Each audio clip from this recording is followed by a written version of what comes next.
Hey guys, it's Sam, and if you don't want to hear the intro and you just want to get straight into the tutorial, click on this point wherever it is on screen in the video in the time code, and you'll go right to the tutorial. Alright, so this video is specifically about the Hake brush. Don't mind mine, it's a little wet because I was just using it. So this is an Asian style brush or Japanese brush, the Hake brush, and it's actually a surprisingly awesome brush for very cheap. I actually got mine for $3 in art store, and I've seen them online on Amazon for less than $10 for like 3 of them. I'll put some links in the description if you want to check them out.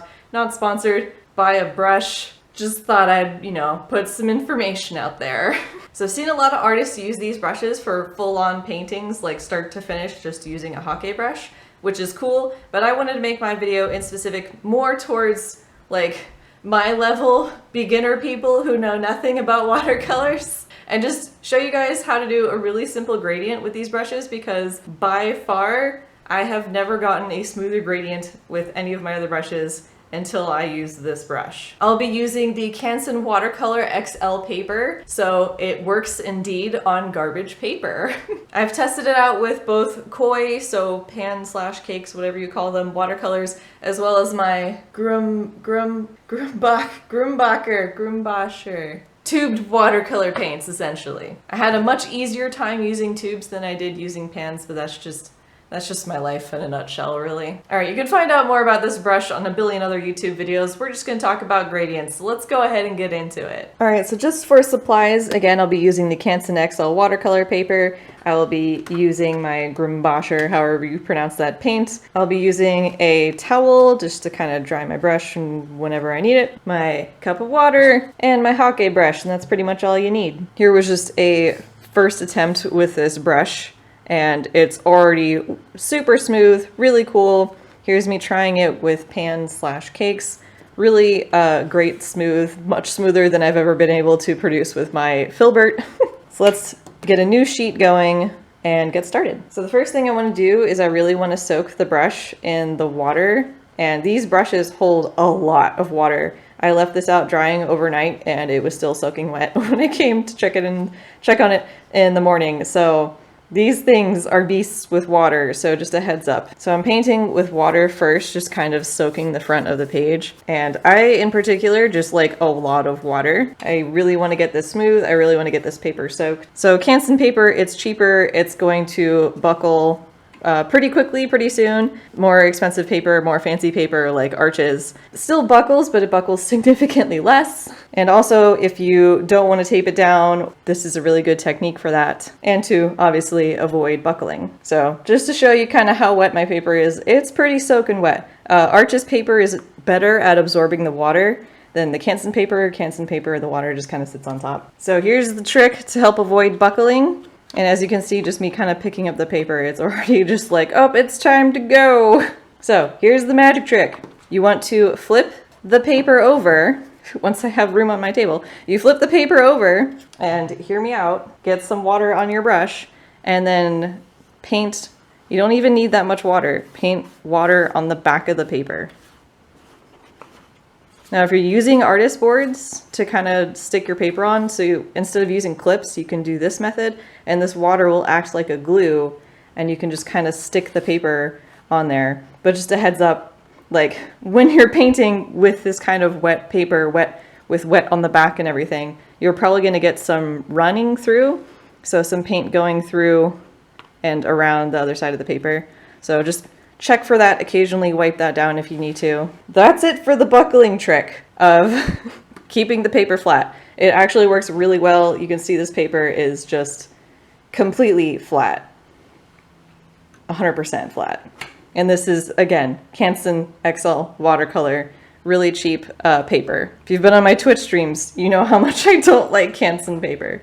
So in the process of this, the paper will have dried a little bit. I do like putting a little bit of extra water just because I want the paint to really flow for a wash. So as far as the buckling goes, you're pretty much set to start working on your artworks, or in this case, a wash. All right, so here is the next part I found that works really good, but I found this works a little bit nicer with the tubed watercolors. So I'm going to be using a little bit of paint, kind of picking it up with the brush, and I'm tilting the paper. You want the gravity to kind of help you pull the paint down.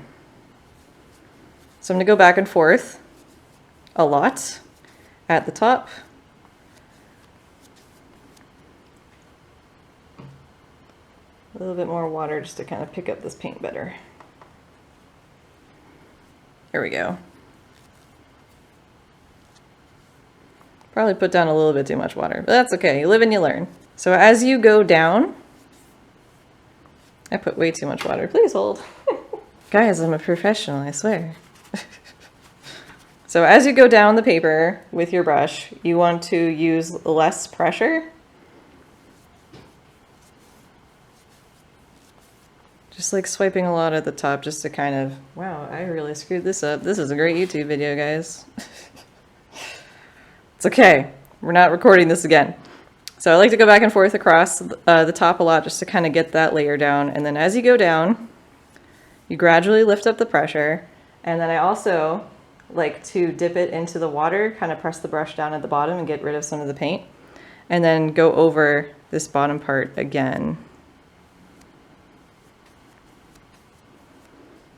I'm still pretty new at watercolor, but I just found this method works pretty well for me at the moment.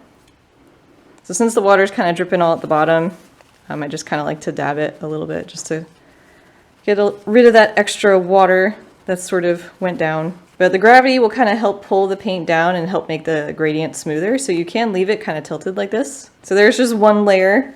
And if you want just to leave it like that, you certainly can with whatever color you're using. If you want a more vibrant sort of punch in your face color, you're gonna wanna wait for this to completely dry. Like, this is way too wet. If you were to do another layer right now, especially on cheaper paper like this Canson, you're gonna lift up the paint that's already there, and this Canson paper can't really handle that many layers with this much water, and it'll probably start tearing up the paper. So you wanna wait for this to be completely dry for your best bet, and then once that's done, you do literally the same thing again. Just kind of wet the paper down to kind of help make things smooth again, and then use your paint back and forth, lighten the pressure towards the bottom, maybe wash some of the paint off if you have too much paint, and then just sort of brush it out and it'll be more vibrant with more layers. But if you want something softer, just one layer can be enough sometimes. And this thing is still completely soaking wet. This brush is insane. It's very soft though. And also, if you happen to get some hairs that, oh, I'm dripping water. If you happen to get some hairs